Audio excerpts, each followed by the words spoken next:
Hey guys, Dan here with your weekly TV news and reviews. We've got 6 new shows to talk about this week. HBO's got another thing going on. This is the McMillions limited run series about the McDonald's Monopoly game.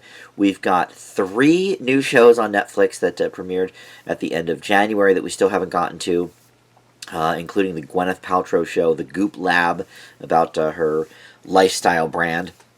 And then we have 2 family competition shows. One actually featuring families. That's called The Crystal Maze on Nickelodeon. And then Will Arnett hosts Lego Masters, a reality show on Fox. So first we're going to dive into the news of the week. We always talk about cancellations and renewals first. I didn't see anything on the cancellation front, but we have 2 new renewals to announce. Superstore is coming back for season 6, and this makes a lot of sense for NBC. They've already renewed Brooklyn Nine-Nine for next year as well, and that's going to be season 8 of that show. I'm so glad, by the way, NBC took the reins on Brooklyn Nine-Nine from Fox.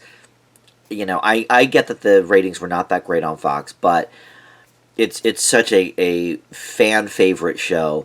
I was glad to see NBC resurrect it. Very often do we see shows sort of jump networks for maybe its last season, like Scrubs was on NBC for so long, and then ABC ran the last year. But it's less seen to have a network take the reins and then the show run for another 5 years or whatever. And we're seeing that on Fox as well with Last Man Standing, canceled by ABC after season, I think, 5. And then Fox took it over, and I think there was an entire year where it just wasn't on, and then Fox picked it up like in the middle of the following season after it was canceled, and now it's been back on for I think 2 years on Fox, starting its 3rd year, or I guess it already started the 3rd year, I don't know. But anyway, Superstore makes total sense for NBC because they're losing Will and Grace, they're losing The Good Place, their other new Thursday shows have not been doing that well. They canceled Sunnyside almost immediately and moved that to their digital platform.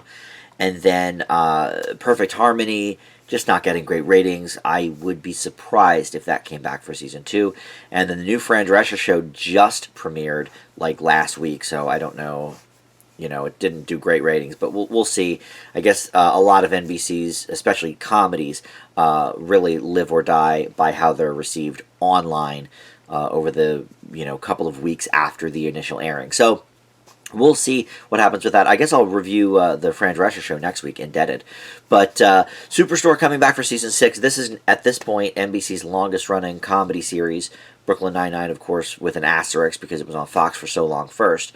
But, yeah, I mean, I think as the linchpin of their 8 o'clock comedy lineup, it makes sense.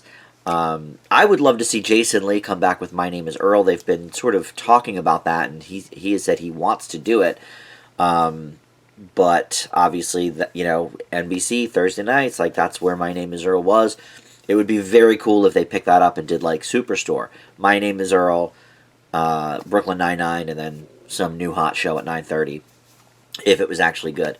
But yeah, so that'll be interesting. I'm glad to see Superstore get picked up. I'm way behind on that show. I'm on like season 2 because I first tried it and didn't like it, and then I went back to it about 2 or 3 years later, and now I find it very enjoyable. But I'm still on season 2 of that. But that's going to be back for season 6, and then Godfather of Harlem, the Epics show. Which I reviewed pretty favorably last year. I believe I gave it a B+. So that will be coming back, assumingly in the fall again, for another run of probably about 10 episodes. And that's a Forrest Whitaker-led show. Not much more to say about that, but that I strongly enjoyed at least the first episode. So up next, a couple of reboots, I guess. You know what? Usually we save the reboots for later, so let's do that later. Let's talk first about the new Ken Jeong-led game show on Fox. Sort of a reality competition show, I guess you would say. But he is, of course, one of the judges on The Masked Singer. I love that show. I watch it every week and have my notebook and make my YouTube videos about it. But they have tapped him now to do another, I guess, Korean remake. The Masked Singer was originally on in South Korea, and so now this other show that is a sort of singing competition, but it's called I Can See Your Voice. And basically, people are going to come out, and the judges. I don't know if Ken Jeong is one of the judges or actually hosting it. I guess he's the host, maybe. And the judges will determine whether or not the person will have a good singing voice based on how they look. It sounds like the dumbest concept and the stupidest show, but you never know. I mean, I did not watch The Masked Singer in season 1 because I thought this sounds like the dumbest concept I've ever heard, and then, here you go, I'm like obsessed with it. So you never do know, but I mean, this sounds real dumb. So I'm not sure if I'll get behind it. And Ken Jeong is probably my least favorite of all 4 judges on The Masked Singer, and pretty much for his whole acting career, because he is a real doctor. The Dr. Ken show was a sitcom, but he was a real doctor before he became an actor and did The Hangover and stuff. But ever since then, since he started his acting career, he's just not that funny. He thinks he's a lot funnier than he is. I think the best thing he ever did, other than I guess the first Hangover movie, he was funny in that as Mr. Chow. But Community. I mean, I didn't really last through more than about 2 seasons of Community, but he was very funny on that as well. But Dr. Ken show was horrible. All of his other movie roles have not been that great. He was okay, I guess, in Crazy Rich Asians. It was hard to be bad in that movie, though. That movie's just great all around. But he was supposed to play kind of an unlikable character in that, so I guess it worked. But yeah, he's very annoying on The Masked Singer, so I don't know how that's going to be. The concept sounds completely ridiculous, but it's a hit in South Korea, I guess, just like The Masked Singer was, so we'll see about that. I guess that will premiere in the fall on Fox, probably on Wednesday nights to pair up with The Masked Singer. Up next, I want to talk about Warner Brothers and HBO Max. HBO Max is doing their huge launch in June. It's going to be $15 a month, which sounds ridiculous, and it probably is, but I think HBO, the channel, is $10 or $12 a month. So, I mean, if people are already paying that, which I know they do, I've never been an HBO subscriber. My family has never subscribed to HBO, but people do, and they love it and all of that. But I read an interesting article today about that almost 80% of Warner Brothers' new content slate is going to be scheduled for HBO Max, not HBO, the network. And obviously there's a lot of things going on between streaming and, linear television, I guess they call it. Especially with NBC doing the Peacock channel, or the Peacock app. And, Disney obviously owns ABC and the Disney Channel and Freeform and all of that, but they also have the Disney Plus app, and also they own Hulu. So I think it's getting to be this difficult thing for studios to figure out where, or networks even, to figure out where their content makes the most sense. So NBC is sort of trying that out with Sunnyside, when they took that off the air and moved the rest of the episodes to Hulu, and also AP Bio. It got canceled after season 2, and then they brought it back for a Peacock streaming season 3, which I guess will start probably soon after the Peacock app gets up and running. So I think it's interesting that HBO has so much original content, so much that almost every week it seems like I'm reviewing something else by HBO. This week we have the McMillions show, but especially towards the end of last year, because without Game of Thrones, I think they're really trying to, struggling to find okay, we need our next big hit show. I don't think it's really happened for them yet. They're focusing a lot on these limited run series like Chernobyl and now the McMillions show. So I don't know. From what I read, most of the content that they're moving to HBO Max is going to be more of the sci-fi, supernatural, fantasy type of show. I guess that makes sense from a Game of Thrones type perspective. Obviously, HBO was sort of built on that the last, 10 years or so. That's been their flagship show for sure. But, I mean, they've lost a lot of their big shows in the last few years. Veep, just recently wrapped up as well. That was their top comedy for a while. I mean, they've still got Curb Your Enthusiasm. They've still got a lot of their long-term shows that sort of come and go. Like Curb Your Enthusiasm will take off for 3 years and then just return whenever Larry David feels like doing new episodes.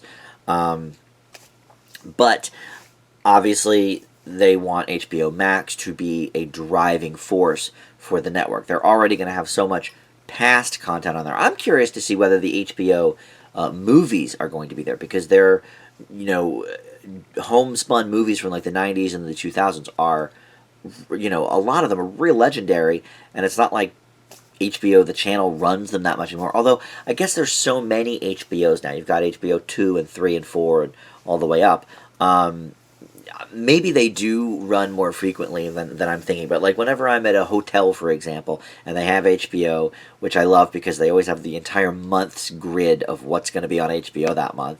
And there's always, like, you know, obviously whatever the hot new movies are, they run frequently. Whatever shows they have that are hot, they run frequently. And then, you know, they'll sort of rotate in and out older movies. But I don't remember seeing a lot of the original content HBO movies. So that would be really cool if HBO Max had that. But I said it last week or the week before, whatever HBO show I most recently said, I think maybe it was the Jason Bateman one, where he's accused of like killing the kid. I said I think I'm probably going to eventually get HBO Max, even though I've never paid for HBO in my life. But there's just going to be so much really cool content on there. It's probably kind of hard to pass up. So I just think it's interesting that about 80% of Warner Brothers TV slate that they're taking to HBO is going to be going directly on HBO Max, or at least is being considered for that route. So let's talk about this week in reboots. And these aren't so much reboots, sort of like last week when I talked about the Turner and Hooch show coming to Disney Plus. That's not really a reboot. It's a movie that's now being turned into a show. The Mighty Ducks, I believe I talked about that before, but I have some more information about the Mighty Ducks show coming to Disney Plus. It will feature Emilio Estevez. I don't know if he's going to be the star of it, but he is reprising his role from the movies, so that's pretty cool. But also, we have Lauren Graham playing the mom, and Brady Noon is going to be one of the kids. It's going to be Lauren Graham's son. Brady Noon, you might know from Good Boys. He was one of the Good Boys, the one that wasn't Jacob Tremblay and wasn't the African-American kid. He was the other one. And he was very funny in that show. And I guess he was on Boardwalk Empire, too, speaking of HBO, which I never watched, but I guess he was a real little kid on that.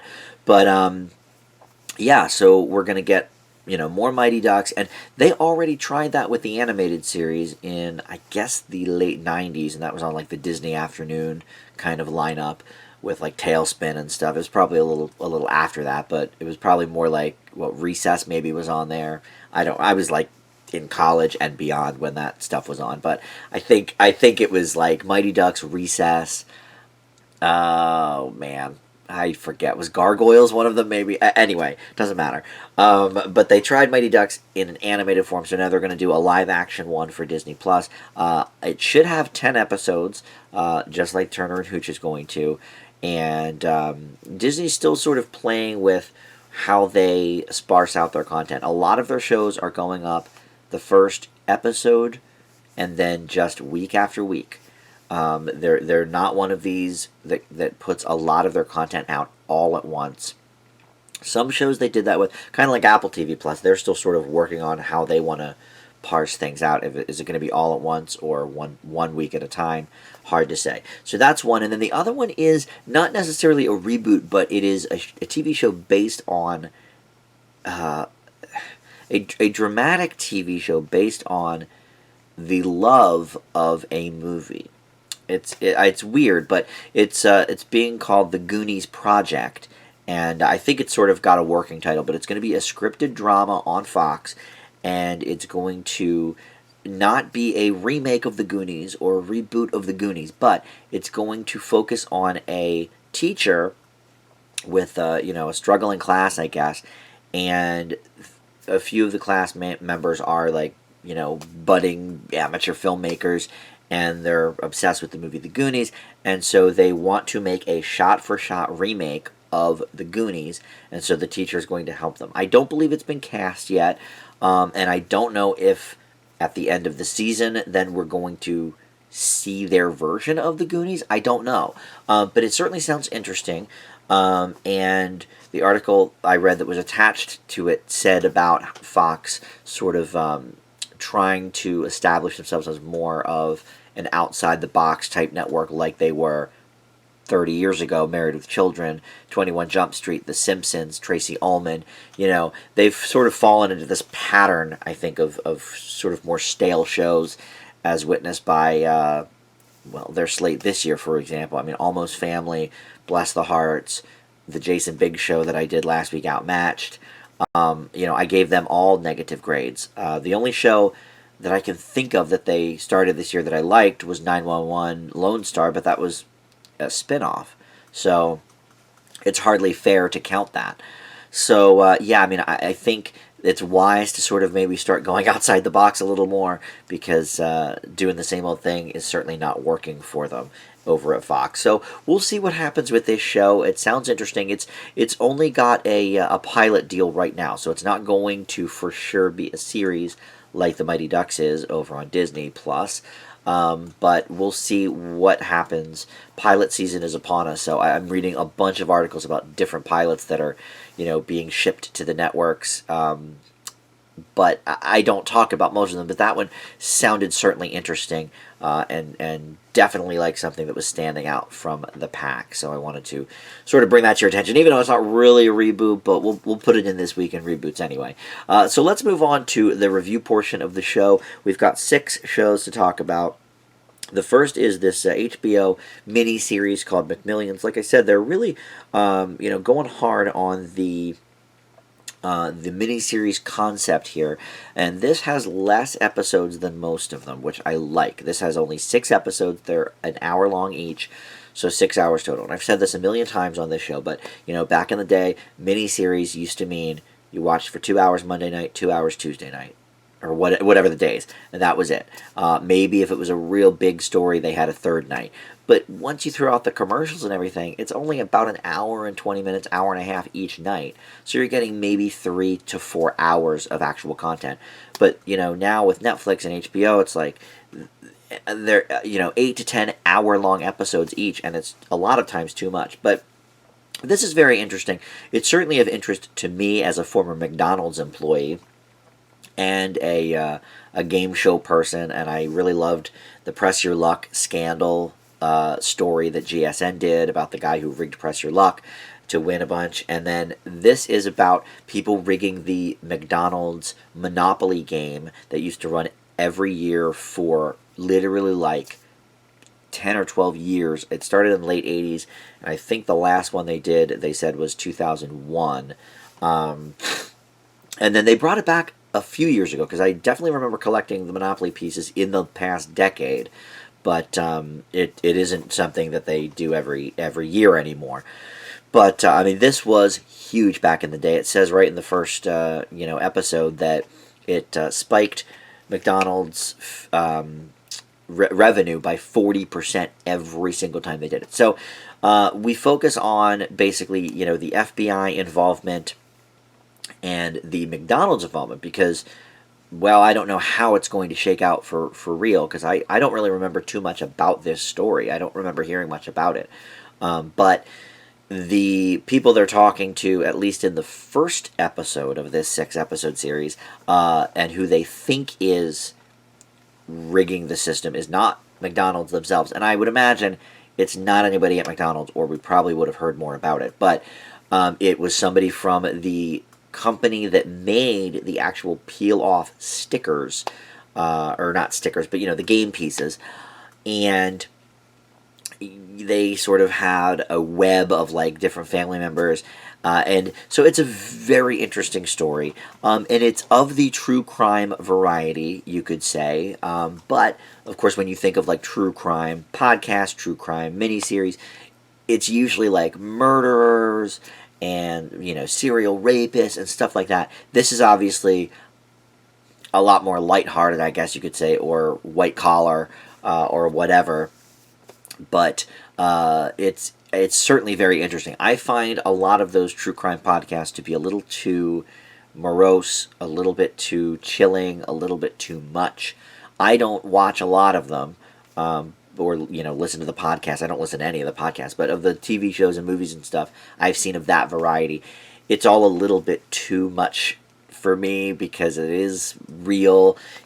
This is certainly real as well, but it's a lot more, I think, of a lighthearted thing because it's like, okay, they ripped off, McDonald's, and they ripped off, potential winners, but they didn't, kill anybody or whatever, at least as far as I know so far.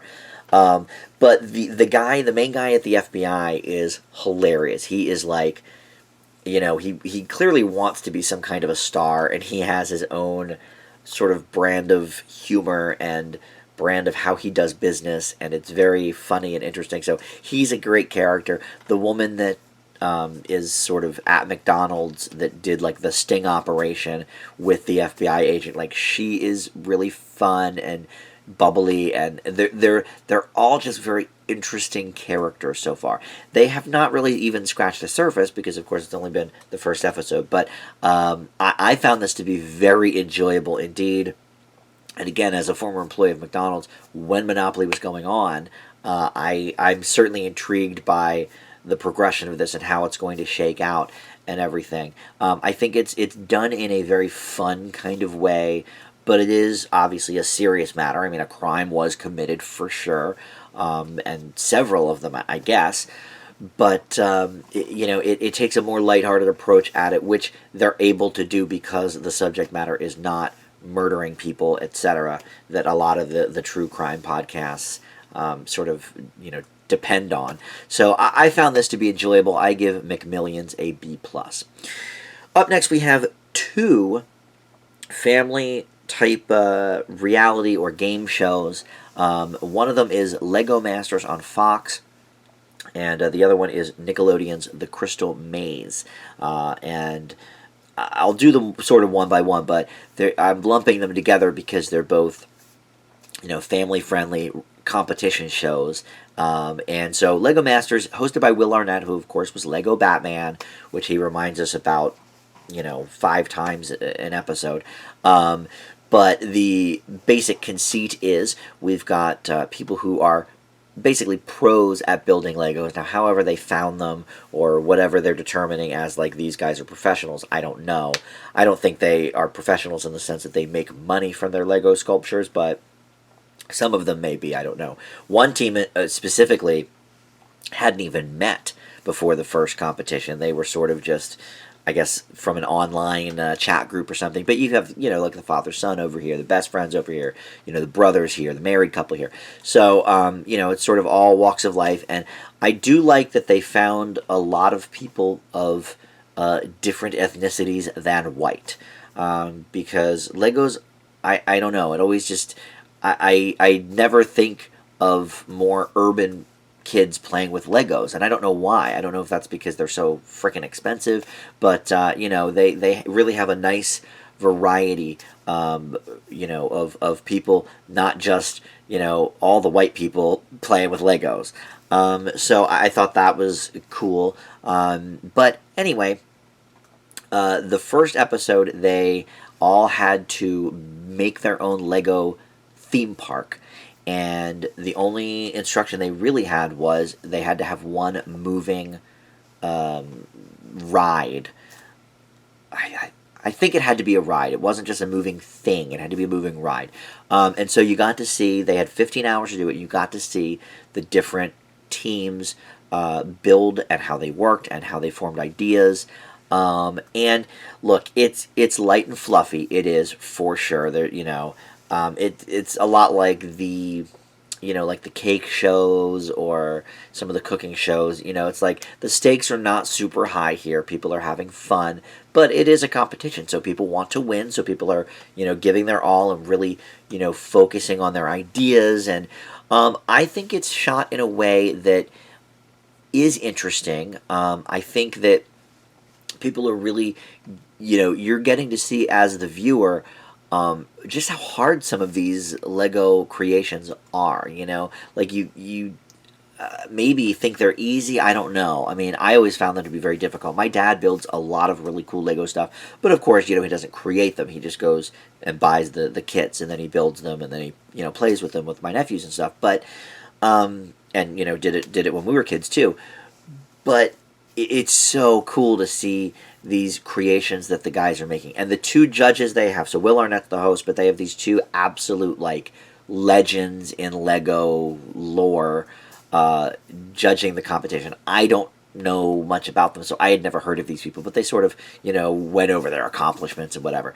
The only thing I didn't like about the episode was at the end, they had the bottom two, and then they decided not to kick anybody off. Will Arnett was like, hey, we're Lego, and we can do whatever we want, and this is our show, so we decided nobody's going home, but next week it's real, and two people are going home, and I was like, all right, well, that's, I guess, a nice message for everybody, but, come on, send the worst team home, that's, but I guess maybe, is there 8 teams or something, so maybe there's only 10 episodes, and so they want to send people home in episode, 2 through 8 or something, and then have the last 2 episodes be the grand finale. I don't know, whatever. Maybe it's the number of episodes dictated, or maybe there's 10.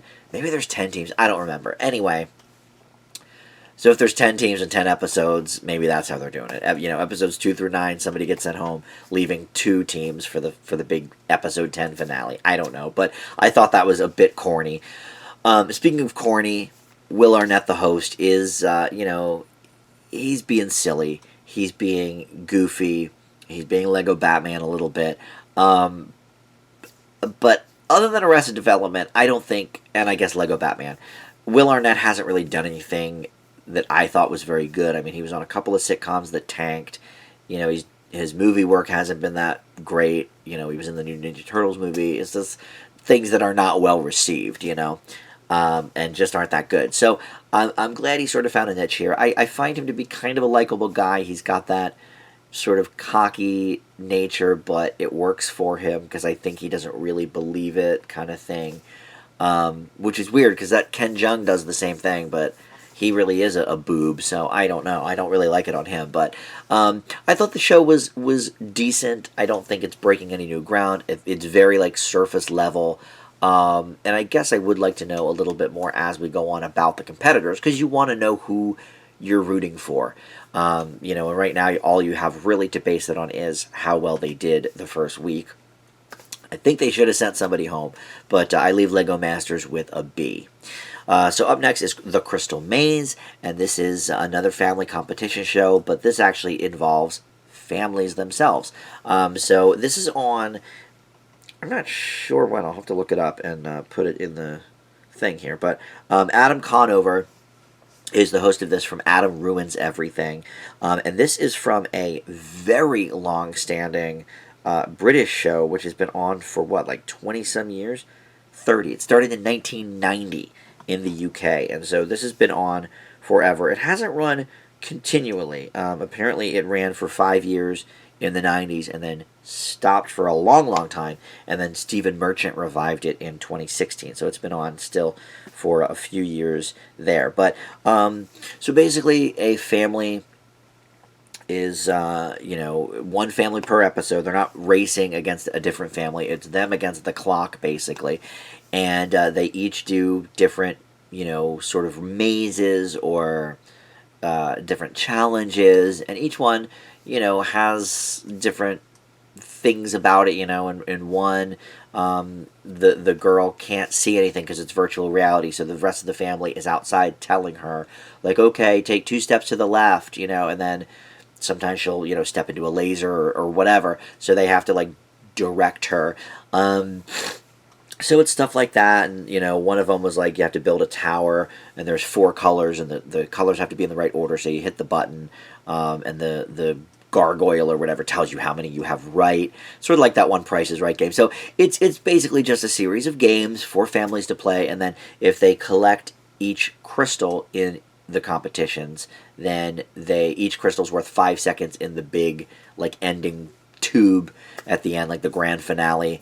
And it's you just, it's sort of like a money machine where the money goes flying all over the place, but here you have silver and gold, ribbons or something, and you just kind of collect them and whatever. So you get 5 seconds in that for each crystal that you get in the competition. So if you fail the competition, it's not the end of the world. You just don't get that extra 5 seconds at the end. I think this is a lot of fun. I'm a huge fan of escape rooms. I do them all the time. It's not nearly as fun to watch somebody do things like an escape room than it is to actually do it and play it yourself. So I have to take off a few points for that because it's just not nearly as fun than doing it yourself. But it does have that sort of like Double Dare kind of vibe where it's so fun and infectious that like you can enjoy watching it even if you're not doing it. I think Adam is an okay host.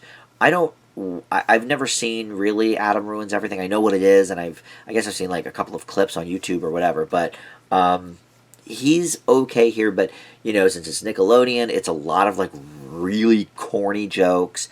Because you got to play to families, and so even the family on the show in the first episode was just like kind of like he would tell a joke and they'd sort of like groan. But so I have to detract from that. I think he's an okay host, but I think there's definitely more you can do with that than just doing corny like dad jokes. And it would be more fun to play than it is to watch. I enjoyed it, and the family there was really fun. It was mom and dad and 3 kids, and then the one kid was chosen to be like the captain, so he picked who did each thing. Like, oh, I think this will be something good for mom, or I think the one girl was named Ainsley maybe. So this will be good for Ainsley, like whatever. So that's kind of cool. That's a cool little twist to let one of the kids be sort of the captain of the team. I would be interested to see the UK version. Certainly one of the more recent episodes in the UK version, not like the 90s one, but just to see how this compares to that. But I thought this was fun, certainly fun for the family. I leave Crystal Maze with a B minus. I wish the jokes were a little bit tamped down or funnier, but everybody did seem to be having a good time for sure. So up next, we have 3 Netflix shows for you this week. Every week they're just cranking them out. And so here are 3 from January that I didn't get to yet. We're going to start with The Stranger. This is a British series that Netflix has sort of procured for the American market. There are 8 episodes total, and of course, it being Netflix, they're already all up. And basically, this stars Richard Armitage as Adam Price, and in this first episode, basically he is told a secret by this strange person, the Stranger, about how maybe his kids aren't his kids, and maybe the miscarriage that his wife suffered wasn't real. So he spends most of the episode looking into this and seeing what's what. And so it turns out, yes, it is true. She did fake the miscarriage. She doesn't tell him why. Hopefully we'll find that out. And then it kind of goes from there. So then, the stranger of the title maybe is not the girl that stopped him at the bar, but his wife. So why is she doing this? What are all these secrets unraveling? So it's classified as a mystery thriller. I think that's an apt description. I thought this was pretty interesting. It's breaking no new ground. It's honestly like this is the kind of show that like ABC used to do probably like 3 or 4 years ago. Once like Scandal broke big, and then like How to Get Away with Murder. ABC started doing a lot of these like weird mystery type shows, and I guess still trying to chase that Lost feeling. The TV show Lost, not the actual feeling of being lost, but this whole thing of like, oh, like let's solve the mystery, and why are these people so weird and mysterious? And I mean, look, it's something that goes back through the ages. I mean, Desperate Housewives, speaking of ABC, obviously the whole first season of that show was based on Mary Alice killing herself, and what happens from there. But so it's not breaking any new ground. But one thing I will have to give it is that since it is an 8-episode miniseries, it will, I'm sure, wrap itself up, which is a problem ABC shows had because I stopped watching them after the first two or three got canceled on a cliffhanger, and then we never heard from them again. So it was just like, all right, well, then I'm not going to invest another 10 or 12 hours into this show if I'm not going to get a resolution. So here at least we're going to get a resolution. But the acting is a bit over the top. It's a bit soap opera-esque, I guess you could say. And the mystery itself, I'm not sure how compelling it is because I'm not sure how much I like these people yet, including the protagonist, Adam. Because my guess is, as I watch more episodes, he'll probably have secrets of his own. But I don't know. But that's just usually how these things go. It's not bad per se, but I feel like it is fairly basic. So I'm going to leave The Stranger with a C+. Okay, so far we have a B+, B minus, and C+, all going down the list right in order. I did not do that on purpose, but I'm just noticing that now. Up next is October Faction, and a spoiler alert: this does continue the downward decline in the grades. However, it falls further than just one little notch below. This show stinks. I'll just say that up front. It's a supernatural web series on Netflix. And it stars a bunch of people I've never heard of. Tamara Taylor, J.C. McKenzie, Maxim Roy, Aurora Burkhart. And I'll tell you why you probably haven't heard of them. Because they can't act their way out of a paper bag. The wife is okay. But the lead actor, I assume that's J.C. McKenzie. Yeah, Tamara Taylor's all right. I don't never seen her in anything before, but she actually does an all right job. You know what? I'm sorry. I haven't seen the show, but I've seen her in the commercials for it. She was in Bones. She was like a regular cast member on Bones. So if you watch Bones, you know who she is. Which makes sense that she did a good job here because nobody else knows what they're doing except her. The lead actor is so horrible. The kids are horrible. So basically, they're a married couple that of course they're a couple if they're married, but they're married monster hunters. And basically in the first episode, the patriarch, Fred, his father dies. So they return to New York with their two children, who I think maybe are twins. It's a guy and a girl, but I think maybe they're twins, or supposed to be. And so, they have to kind of hide their identities as ghost hunters and monster hunters. And how that fits into their small town setting remains to be seen. But boy, this is rough. Is there 10 episodes of this total? Yeah, 10 episodes. The first two, by the way, directed by Director X. Is that one of those things where the person doesn't want to be known because the show was so horrible? I don't know. But he directed the 2018 movie Superfly as well, so maybe, because that was a turd too. But yeah, this is just horrible. The acting stinks. There isn't hardly any action in the first episode. I understand they're trying to establish the characters and stuff, but I don't know, if you go back to the first episode of, I'm trying to think of something like Supernatural or Buffy the Vampire Slayer, there's a lot of action going on even as they're establishing the characters. Here it's just a story is the death of the guy, and then they go, and so it's like we're meeting these characters, and nobody's interesting, and they can't act either. And yeah, I was very bored by this. It's a definite not recommend. Like I said, it does continue my trend of downward grades for this episode, but it goes way below a C+. It's a D. It's easily one of the worst of 2020 so far. And then we get to our final show on Netflix. It's the Goop Lab, and I guess it's also called the Goop Lab with Gwyneth Paltrow because it's, of course, her lifestyle brand. If you've heard of Goop, it's like all this rich, schmancy stuff that you can't afford if you're a normal person. It's like, $75 for a little bottle of shampoo this big or something because it's made with, whatever. It's all like crap. It's what do you, not oil slick, but snake oil. It's all snake oil. So I wasn't going to watch this because I've been trying to focus on either scripted shows or more like game show type things or talk shows. But, the last couple weeks I've been sort of veering off of that a little bit. We did Cheer last week, which was a docu-series on Netflix, much more enjoyable than this. But this is getting some buzz because it's just so kind of ridiculous. And I already think the Goop brand is ridiculous, but okay. But I like Gwyneth Paltrow. See, this is the thing. This is my conundrum about Goop, because I think it's nonsense. I think she is taking people for a ride on this. But I've always kind of liked Gwyneth Paltrow as a person. I like her as an actress. I loved when she was married to Chris Martin of Coldplay. I thought they were a very cute couple.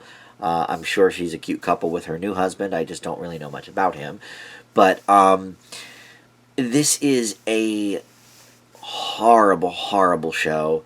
And here's why. It's basically selling itself as, because of the lifestyle brand, it's not necessarily enticing you to buy things that Goop sells necessarily, but it's a show that Netflix promotes as, you could watch in any order you want, right? Because they're all just little half-hour things about different topics. And the one I watched was the first episode they put up, which is about mushrooms and psychedelics. And so Gwyneth and one of her Goop associates, went to talk to these, professional people who, know all about psychedelics, and they were out of the country where it's legal, and this and that and the other thing, and so there were a few Goop employees there, and so they sat around talking about how it made them feel, and how, what the the health benefits to this are, this and that and the other thing. Now, up front, the show says, there's a disclaimer that says, like, oh, these are not meant to be, scientific facts, and, whatever the disclaimer says, not to be taken seriously. These are, not actual scientists and whatever. Okay, that's fine. But that's at the very beginning for 3 seconds. Like, that's completely forgotten. This, to me, was no different than somebody coming on the Dr. Oz show on a typical episode, or Dr. Phil does more psychology stuff. I'm trying to think of, health shows. The Doctors, I think that's still on. The Doctors or Dr. Oz or whatever, and coming on and saying, or Oprah back in the day, and coming on and saying, okay, well, I'm such and such from the whatever university, and this is how it really is, and this is, here scientists are lying to you about this, and this is wrong, and da-da-da-da-da. It was that whole vibe. It was like this creepy, like, I didn't really believe anything these guys were saying. And listen, I'm not a prude. I've dabbled in psychedelics, but so I'm not saying like everything they're saying is bunk. Maybe it is, maybe it's not. But it's presented in such a way that, like, oh, this will increase your health. They did like a little segment on like microdosing. And this woman came on and was like, oh, yeah, well, I've been microdosing for 6 years, and I know it's illegal, but it's the only thing that gets me going. Like, I put a few drops in my water every day of this whatever, and then it, keeps me, at a level where I can't really feel the hallucinogens, but I know, it's working, and it makes me feel better. And it's like, I'm sorry, but that is so, like, dangerous. Like, to tell people that that's great that it worked for you, but my God, is everybody different, It seems like a very dangerous type of show. I don't think it was presented in a particularly entertaining way either. It was very, like, cut and dry and sort of almost professional and documentary like, and which is why the disclaimer up front means basically nothing, because it's not presented in like a fun way, or like this is how this person reacts, but this is what happens with this person. It was all pro psychedelics. There was no like, well, there's a downside to everybody. No. This is, since I've been doing this show since September, this is the first F that I've given out. This is crap. This is garbage. And what's funny is, I saw like a meme or something when the show first came on like 2 weeks ago saying like, hey, like, don't watch this show, don't support this show, don't support the Goop products, this is all just nonsense and snake oil and whatever. And, which is kind of what enticed me to watch it for the review show, because I really wanted to see for myself, and I will admit that yes, I'm already a little biased against Goop because I think it's nonsense for rich people that, give that money to a homeless person, or send it to a country with sick children or something. It's like, it's just, it is sickening to me, the things that people will buy when they've got money because they want to show status. And this show is all about highlighting that. And it does it in such an irresponsible and, quite frankly, boring way. So, F for the Goop Lab with Gwyneth Paltrow. I love you as Pepper Potts. I like some of your other movies, but this is garbage. So that will do it for this week's TV news and reviews. I will be back very soon. Like I said, I know I'm trying to get these out every 6 days instead of every week because I missed a week in January from being sick. So there's still a bunch of shows to catch up on. I know. The Fran Drescher Show, Indebted, for example. Netflix, Lock and Key. I'm trying to think of what else. I think there was something else that came up. The one they were promoting at the Oscars on ABC. I forget what it's called, but 50 Cent's in it. It's like a jail show or something. That is on The Fixer? Fix You? I don't remember now. But anyway, I want to cover all that. I want to cover all the other things. So I'll be back soon with another episode. But there's The Conners this week. There's a new episode, so I'll have a review of that. The Masked Singer, I will have my guesses for that. Justin and I just took hours and hours last night to film a series that we're going to be doing about the top 100 grossing films of 2019. So if you like my movie reviews, then come back for that. Frasier Friday, there's going to be one in the works for that. Dan Does Disney is coming back with my buddy Tim. We're going to review, it's down here somewhere, The Three Caballeros. Oh my goodness, yes, we're going to review this very soon on the show as well. So a lot of things coming up on the channel, but please comment below. Don't watch the Goop Lab, and thanks for watching this. Bye.